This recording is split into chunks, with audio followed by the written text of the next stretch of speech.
సురేందర్తో మాట్లాడదాం. సురేందర్, చెప్పండి, ఇది అక్రమ అరెస్ట్ అని నిజంగా ఆంధ్రప్రదేశ్లో చిన్న పిల్లాడిని అడిగినా తెలుస్తుంది, రైట్? సో సత్యవర్ధన్ అనే వ్యక్తి అతని కిడ్నాప్ అనే కొత్త స్టోరీని తెరపైకి తెచ్చింది. అంటే కేసు అది సమస్య పోయింది అనే ఒక టెన్షన్లో తీసుకున్న నిర్ణయంగా చూస్తున్నాం. సో లోకేష్ కనుసరణలో జరుగుతున్న ఈ కేసుని ఏ రకంగా చూస్తున్నారు? మొత్తానికి 14 రోజుల రిమాండ్లో మళ్ళీ పోలీస్ కస్టడీకి కోరే అవకాశం ఏదైనా కనిపిస్తోందా? ఏంటి మీ దగ్గర ఇన్పుట్స్?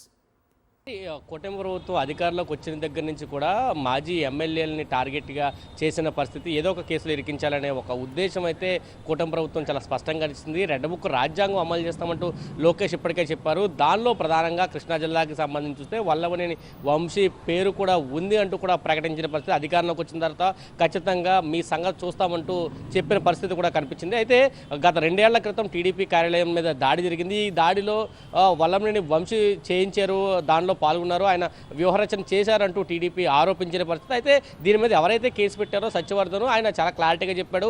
నాతో సాక్షిగా సంతకం పెట్టించుకొని పోలీసులు అక్రమ కేసు నమోదు చేశారు, ఈ కేసుతో నాకు ఎటువంటి సంబంధం లేదు అంటూ ఆయన జడ్జి ముందే వాగ్మూలం ఇచ్చారు. కేసును వాపసు తీసుకున్నారు.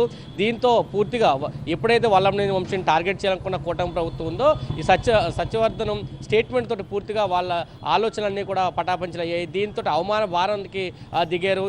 ఏదో ఒక విధంగా వల్లభనేని వంశీని ఖచ్చితంగా అరెస్ట్ చేయాలనే ఒక దురుద్దేశం అయితే కూటమి నేతల్లో కనిపించింది. దానిలో భాగంగానే ఈ సత్యవర్ధన్ సోదరుతోటి మరొక కంప్లైంట్ని పెట్టించారు. మా తమ్ముడిని పూర్తిగా బెదిరించి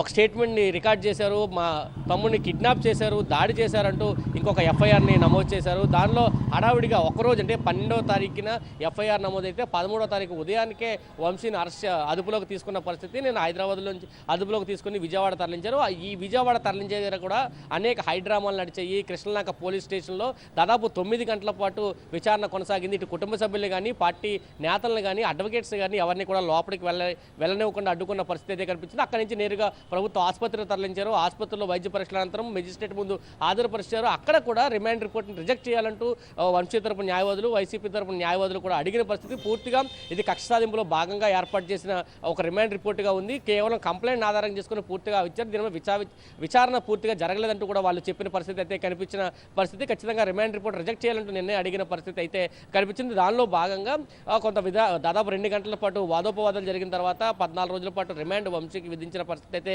కనిపిస్తుంది. వంశీతో పాటు లక్ష్మీపతి, అదేవిధంగా రామకృష్ణ ఇద్దరిని కూడా అక్కడ విజయవాడ సబ్ జైలుకి అయితే తరలించిన పరిస్థితి. ఈ రోజు మళ్ళీ వంశీని విచారణ పేరుతోటి మరొక కస్టడీ పిటిషన్కి టీడీపీకి ప్రభుత్వానికి సంబంధించిన ఎవరైతే అడ్వకేట్స్ ఉన్నారో వాళ్ళు కస్టడీ పిటిషన్ వేశారు.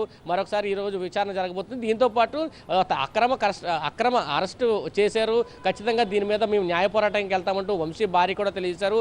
హైకోర్టులో దీనికి సంబంధించి అప్పీల్కి వెళ్ళే అవకాశం కూడా చాలా స్పష్టంగా అనిపిస్తుంది. దాంతోపాటు ఇక్కడి నుంచి విజయవాడ సబ్ జైలు కాకుండా రాజమండ్రి కానీ, నెల్లూరు కానీ పంపించే ఆలోచనలో కూడా జైలు అధికారులు ఉన్నట్టు తెలుస్తుంది. అది కూడా ఈరోజు క్లారిటీ వచ్చే అవకాశం అయితే చాలా స్పష్టంగా కనిపిస్తుంది.